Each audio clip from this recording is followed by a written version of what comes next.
ils sont au courant de ces contrôles faciès, on ne peut pas les nier. On ne peut pas dire qu'il n'y en a pas.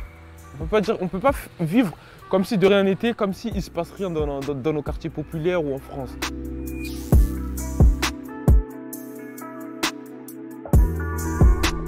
Moi, je m'appelle Mamadou, j'ai 23 ans et j'habite à Épinay-sur-Seine. Moi, je m'appelle Zakaria, j'ai 23 ans. Cette affaire elle s'est déroulée en 2017. On était en terminale et on revenait d'une sortie pédagogique à Bruxelles avec notre classe. Et on est arrivé sur le quai de la gare du Nord. Il y avait 3 policiers, ils étaient devant un panneau publicitaire.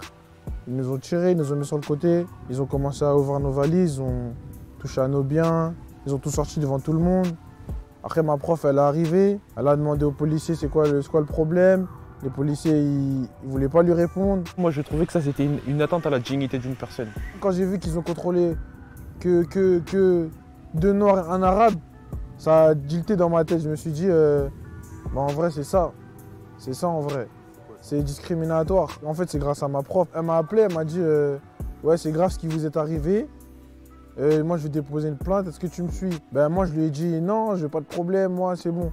Parce que dans ma tête, c'était un contrôle banal, comme je me faisais contrôler dans la cité. Pour moi, quand je me faisais contrôler avant, je trouvais ça... je trouvais pas ça normal, mais je fermais les yeux sur la normalité, en fait.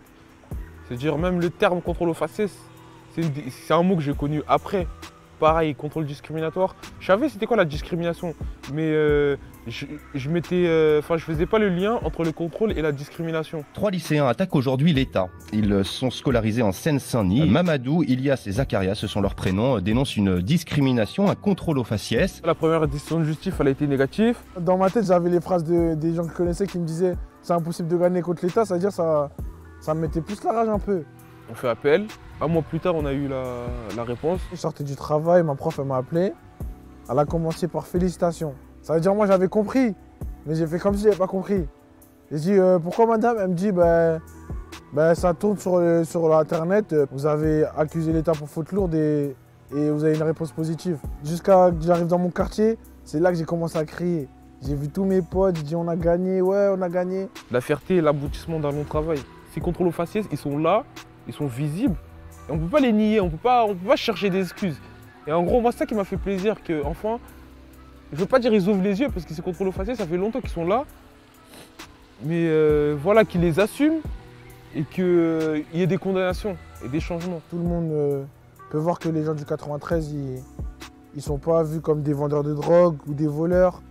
Mais il y en a qui en ont dans la tête et qui peuvent faire changer les choses. Battez-vous pour vos droits. Si vous pensez être victime d'un contrôle discriminatoire, n'hésitez pas à contacter des spécialistes. Il y a des avocats, il y a des associations. La devise de la France, avant tout, c'est liberté, égalité, fraternité. Et je pense que parfois, cette devise, elle est bafouée et que c'est pas normal. Il faut tout faire pour la remettre en place.